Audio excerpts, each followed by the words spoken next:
Welcome back to Handful of Stars. I'm Helene Saucedo, and today we're going to be talking about your line of stability.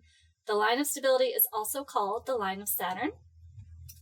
Where it is on the hand, the typical line of stability or Saturn starts down at the bottom of the hand and it shoots upward straight in the center up towards the middle finger. The reason it can be called the line of Saturn is because this is the mount of Saturn right under the middle finger. And the mount of Saturn is named after the planet who is named after the mythological god.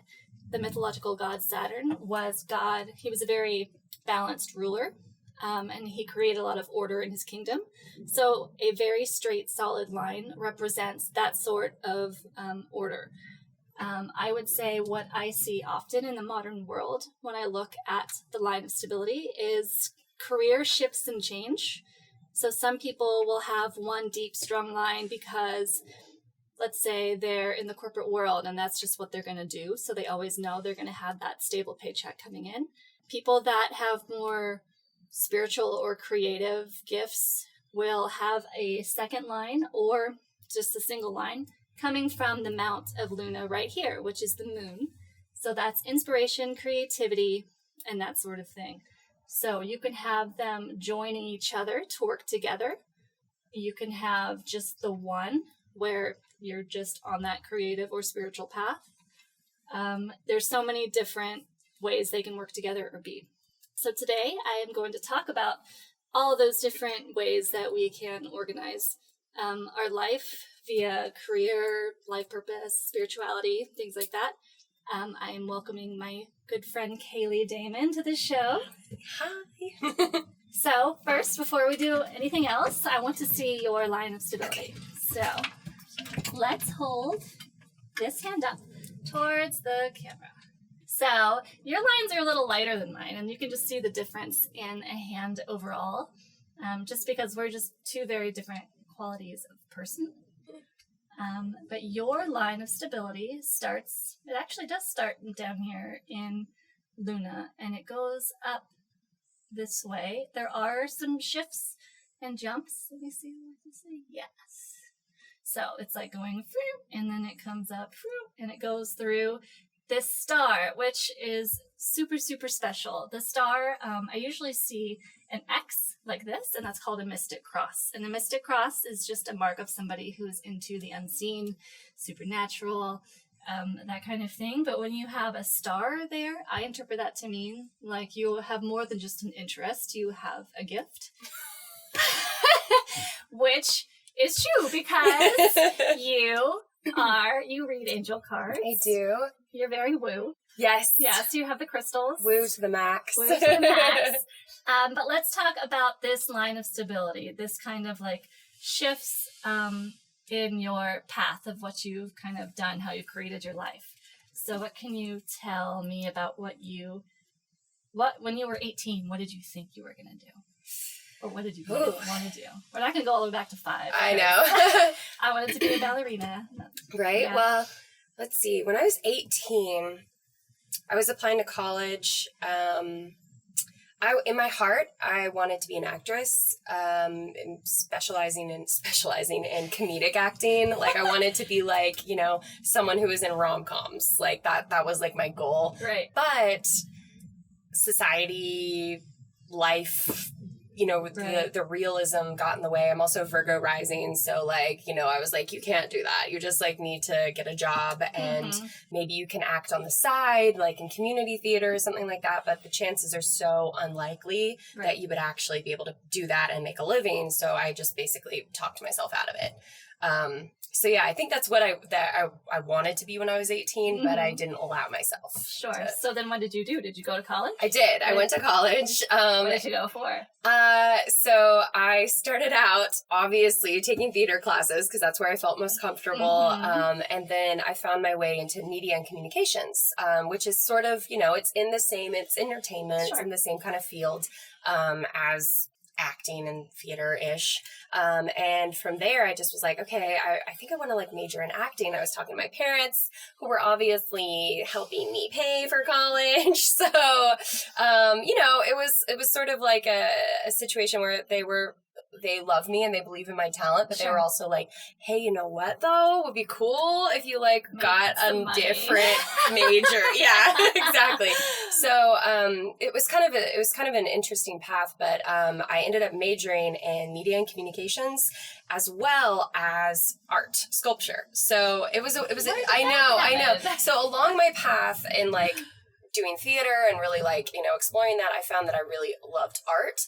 And at the time what I was going through in college was a very like, almost like a spiritual transition. Like I had sort of like stepped out of what I knew to be life, right? Like in college and, in middle school, elementary school, all that, when I was like with my parents, I had this idea of what the world is. I would go to church.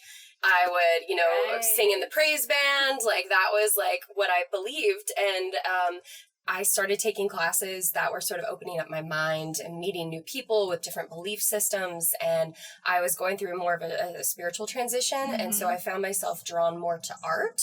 Right. I was still actively involved in theater and ended up minoring in theater. But the art was like, it became really important to me. Mm-hmm. So I listened to what my parents said. I was like, all right, fine. I'm not going to just like major in theater or major in art.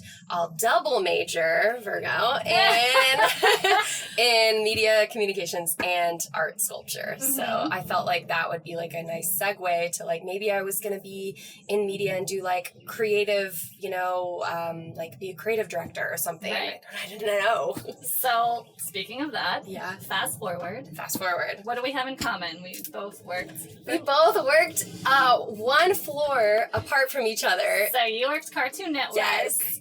And I worked Cartoon Network Latin America. Yes. Which is so crazy that like now we are friends and I literally like probably saw you in the bathroom. Probably. Like didn't we were in elevators together. Yes. So what did you do when you were there? So I was at Cartoon Network for about 5 years. Prior to that, I was still with Turner Broadcasting. I was with TNT, TBS, and TCM, and I did strictly kind of like marketing. Mm-hmm. Then when I transitioned to Cartoon Network, there was a lot of different job shifts that I had within Cartoon Network in those 5 years. So I started out doing marketing for shows, just becoming just like a brand manager. So what was I like your show?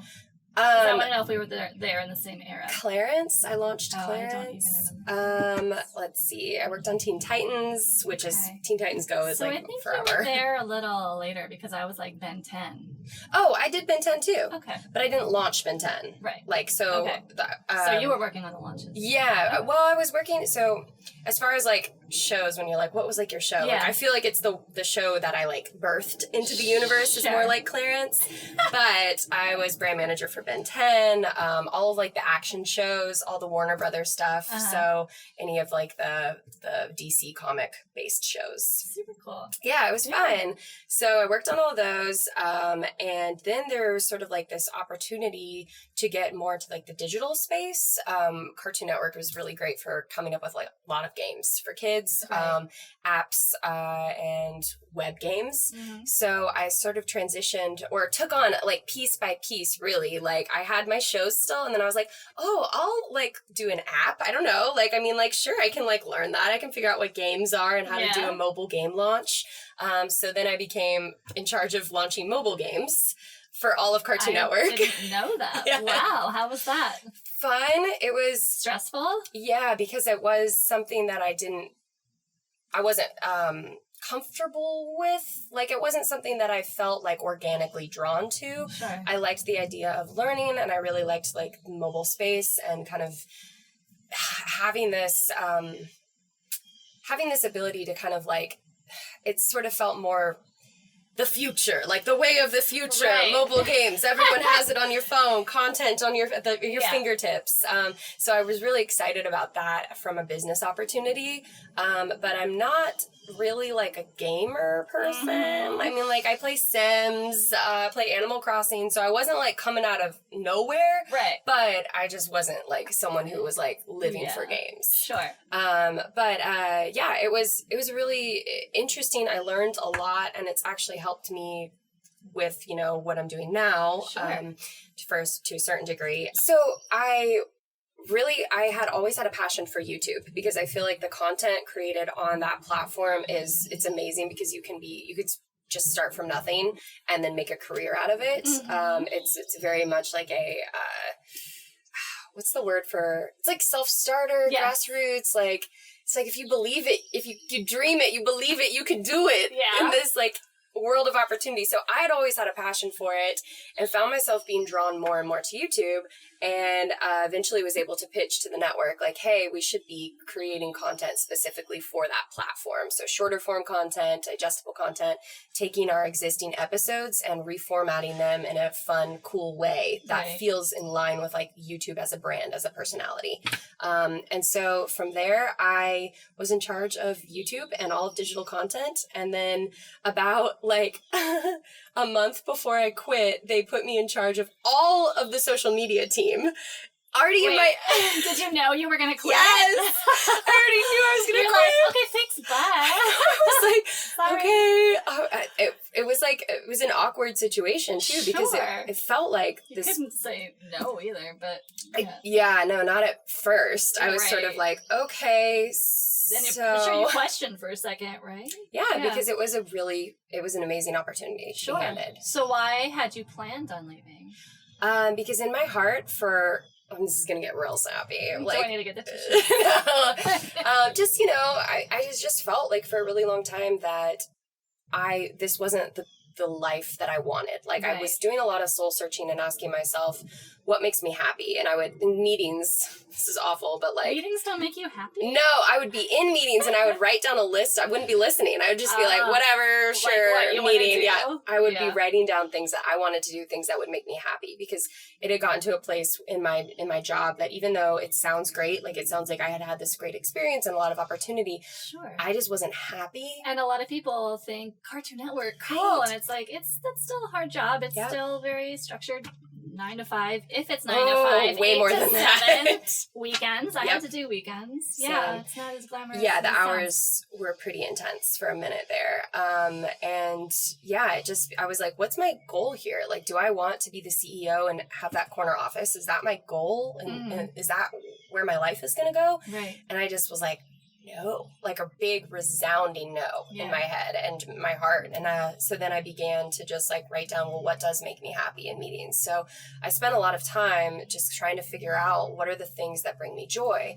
And it all kind of came back to, if I were to condense it into like a sentence or two, it would be making content, having the ability to create my own content that makes people laugh or brings joy to them.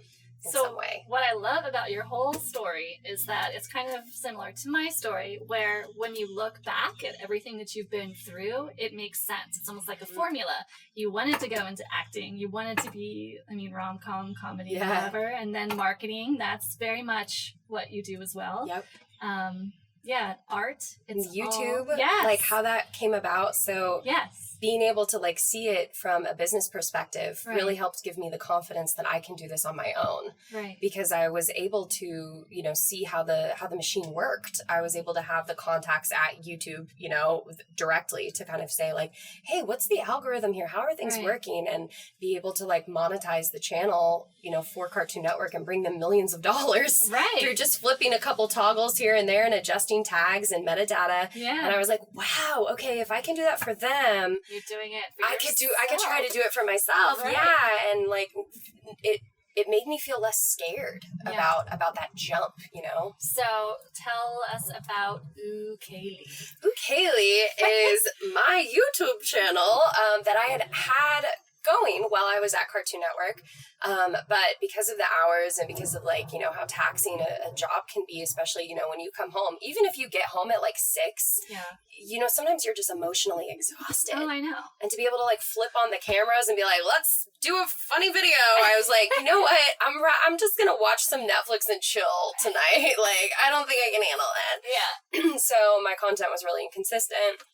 It was still... You're just playing. Yeah, I was just playing, right? So when I quit, I really was like, okay, I'm going to do this. I'm going to give this all I got and really spend time finding my voice and what makes me happy from a developing content perspective. So I spent a lot of time, and still do, making weekly videos on my YouTube channel.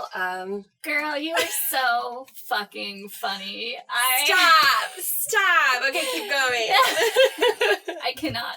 If I'm having a shitty day, I will literally get high and watch your video, and like, I don't need anything else. You're so funny. I love you so much right now. So you have that going on, but now you have come out of the broom closet, so to speak. So you're letting your woo out. Totally. And you have Tiger Moon Mystic. Yes. So you read angel cards, and what else do you So have in store? I'm a Reiki practitioner as well, and for Tiger Moon Mystic, that's a second brand, if you will, because, you know, being in marketing and having this experience in corporate America, I just realized that Kaylie is a brand based on comedy and DIYs and wine, and it has this sort of distinct audience. Sure. And then Tiger Moon Mystic has a more of the woo community audience, and there's definitely going to be overlap between the two because it's me and I can't separate myself, you know, from that. But I decided to create, you know, this own brand called Tiger Moon, where I do angel card readings, and I do tarot, and then I'm also a Reiki practitioner. So, all the things. Oh, duh! This is kind of what you're getting at. Oh, and I'm starting a Tiger Moon Mystic YouTube channel. Yes, I'm so excited. I'm so freaking there for that. It's gonna be really fun because it's gonna also combine, you know, what I've learned throughout my time focusing on Kaylie, like editing and what sort of like resonates with me, what types of videos make me happy, and be able to transition that into a new brand and a new channel. It's just like, I'm jazzed right now. Freaking excited. Yes. So a lot of people are in our same position where they were corporate and now they're able to find something that just feels better to them, like a more authentic way of living. But for the people that are still stuck in those corporate jobs, do you have any words of wisdom? Yeah. You know what's funny is like I had like so many dreams about this shoot.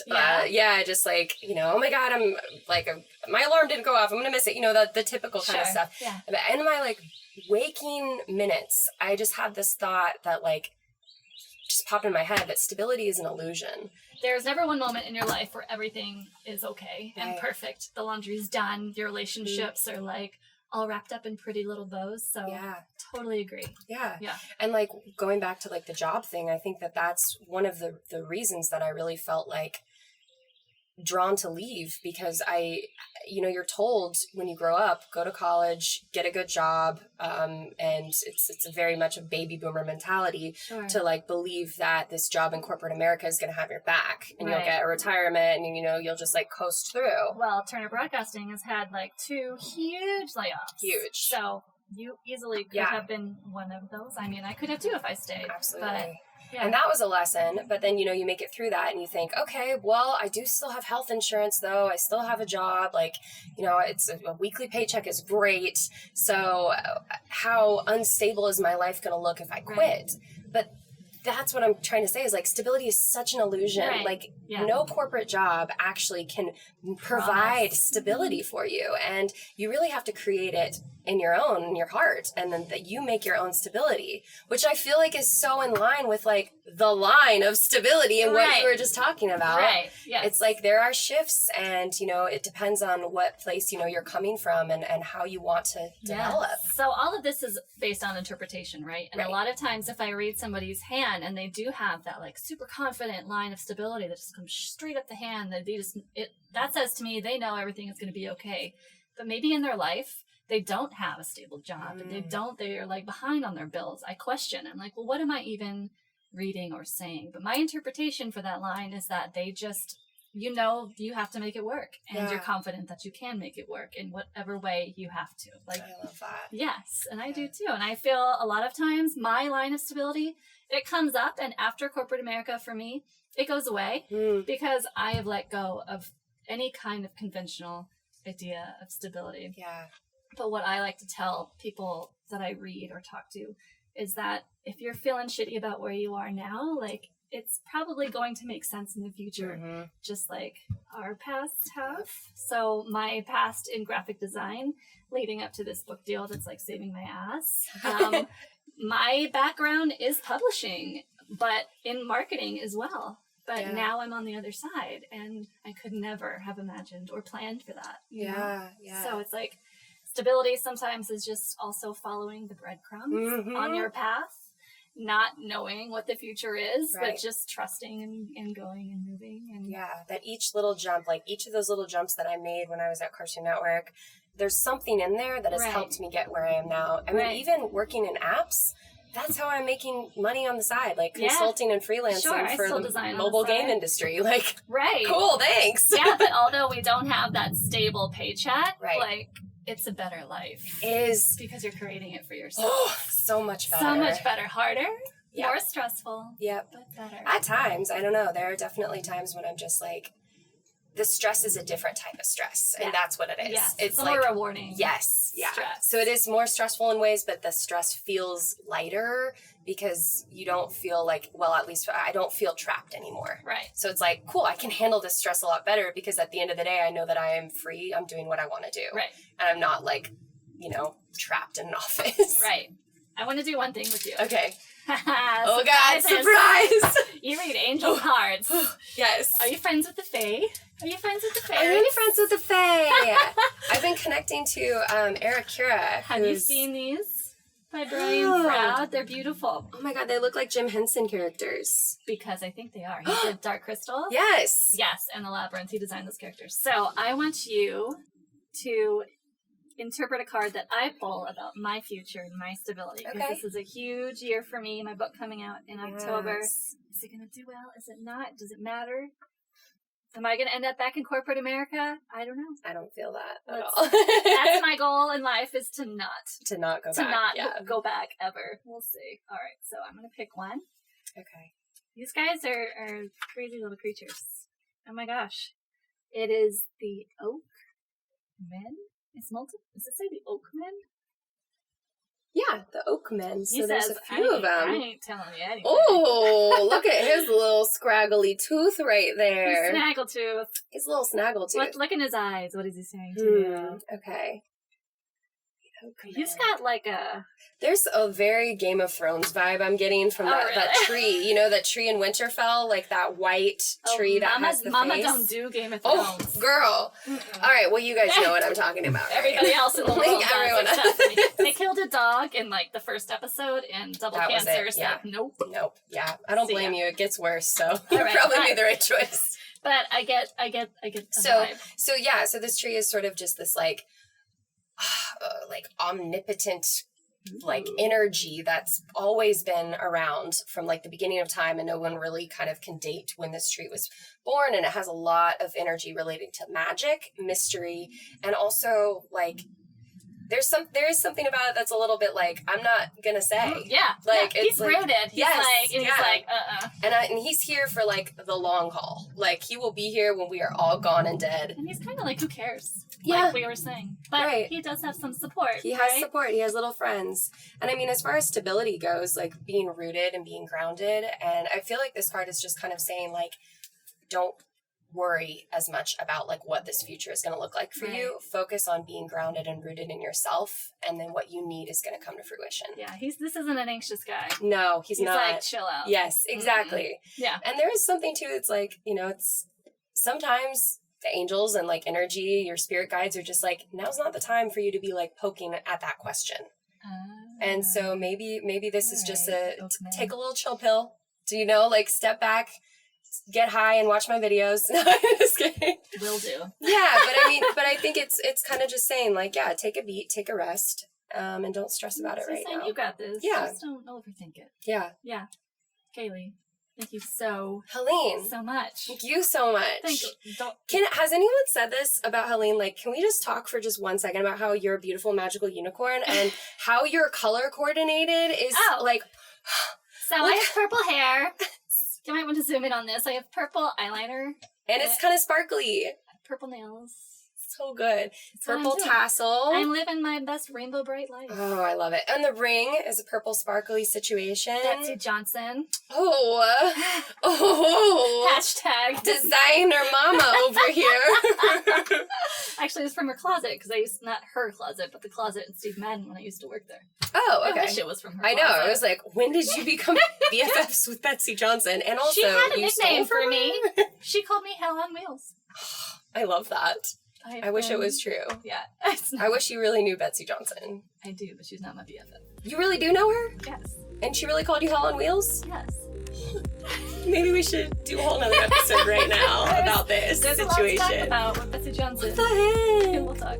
That's amazing. Okay, so thank you guys so much for watching. A handful of stars. Bye. Bye. That's not very Slow-mo, yeah. Smash.